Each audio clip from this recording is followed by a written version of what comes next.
أعوذ بالله من الشيطان الرجيم بسم الله الرحمن الرحيم ومن أظلم ممن افترى على الله كذبا اور اس شخص سے بڑھ کر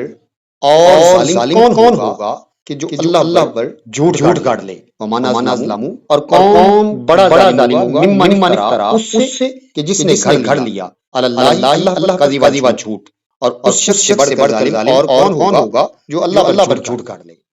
اولئک یعرضون علی ربہم ایسے لوگ جب اپنے رب کے سامنے پیش کیے جائیں گے اولئک ایسے لوگ یعرضون جب پیش کیے جائیں گے علی ربہم اپنے رب کے سامنے اپنے پروردگار کے دربار میں پیش کیے جائیں گے ویقول الاشہاد اور گواہی دینے والے گواہی دیں گے ہؤلاء الذین کذبوا علی ربہم یہی وہ لوگ ہیں جنہوں نے اپنے پروردگار پر جھوٹ گھڑا تھا اور گواہی دینے والے گواہی دیں گے کہ یہی وہ لوگ ہیں جنہوں نے اپنے رب پر جھوٹ گھڑا تھا الا لعنۃ اللہ علی الظالمین سنو خبردار رہو اللہ کی لعنت ہوگی ظالموں پر خبردار رہو اللہ کی لعنت ظالموں پر ہے سنو خدا کی لعنت ہے ظالموں پر یہ سب سے بڑے ظالم کون ہیں اور یہ اللہ کے خلاف کیا جھوٹ کرتے ہیں اس آیت کے سیاق و سباق کو مد نظر رکھتے ہوئے ہم یہ کہہ سکتے ہیں یہ وہی لوگ ہیں کہ جو دنیا پرستی کی دلدل میں پھنسے ہوئے ہیں جو اللہ اور اس کے رسول کی مخالفت اور نافرمانی پر پڑے ہوئے ہیں اور یہ جھوٹ کیا کرتے ہیں ظاہر ہے کہ جیسے ہی ان کے سامنے اللہ کی توحید کی بات کی جاتی ہے تو وہ کہتے ہیں کہ اللہ کے ساتھ کوئی نہ کوئی شریک موجود ہے اللہ کیسے کام سارے کرتا ہے کوئی تو اس کو مددگار ہوگا جب ان کے سامنے عبادت کی بات کی جاتی ہے تو وہ کہتے ہیں کہ ساری عبادت اللہ کی کیسے کی جائے کوئی تو اس کے ساتھ بندگی میں بھی شریک ہوگا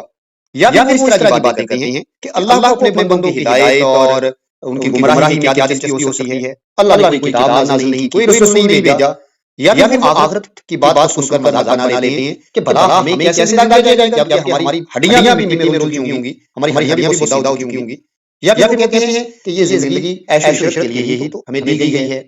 بھلا اس مختصر سی زندگی میں ہم کیسے اللہ کی بات کریں کس طرح سے ہم اپنی آزادی کو ترک کر دیں اپنے لیے اپنی زندگی کے لیے وہ اپنے من گھڑت طور طریقے بنا لیتے ہیں یا پھر وہ انسانی خداؤں یا دوسرے بغیر فطرت کی پوجا میں لگے رہتے ہیں یہ وہ لوگ ہیں اللہ کے خلاف جھوٹ کرتے ہیں ایسے لوگوں کے بارے میں اللہ تعالیٰ کہتا ہے کہ جب انہیں اللہ کے دربار میں پیش کیا جائے گا تو گواہی دینے والے گواہی دیں گے رسول گواہی دے گا اہل ایمان گواہی دیں گے کہ انہوں نے ہماری مخالفت کی تھی اس وقت کہا جائے گا کہ یہ ہیں وہ لوگ کہ جو اپنے رب پر جھوٹ بولتے تھے اس وقت اللہ کی طرف سے ان کو پھٹکار ملے گی الذین یصدون عن سبیل اللہ ویبغونها عوجا اور ان ظالموں کی وضاحت اللہ تعالیٰ نے خود فرما دی کہ یہ کن ظالموں پر اللہ کی لعنت ہوگی جو اللہ کے راستے کو روکتے ہیں ان ظالموں پر جو خدا کے راستے سے لوگوں کو روکتے ہیں جو خدا کے راستے سے لوگوں کو روکتے ہیں اور اس راستے کو ٹیڑھا کرنے کی کوشش کرتے ہیں یبغونها عوجا اور اس راستے کو ٹیڑھا کرنا چاہتے ہیں یعنی صراط مستقیم کو عوجا بنانا چاہتے ہیں جو قوانین جو آئین جو تعلیمات اللہ اور اس کے رسول کی ہیں وہ اس میں کجی ڈھونڈ رہے ہیں ان کو ٹیڑھا کرنا چاہتے ہیں اللہ کے قوانین کو بدلنا چاہتے ہیں وہم بالآخرۃ ہم کافرون اور وہ آخرت میں بھی انکاری ہیں جیسے پچھلی آیت کی وضاحت میں ہم نے بتایا کہ جب ان کے سامنے آخرت کی بات کی جاتی تو وہ اس کا بھی مذاق اڑاتے ہیں تو وہ آخرت کے بھی انکاری ہیں ان ظالموں پر اللہ کی لعنت جو خدا کے راستے سے لوگوں کو روکتے ہیں اس کے راستے کو ٹیڑھا کرنا چاہتے ہیں اور آخرت کا انکار کرتے ہیں صدق اللہ العظیم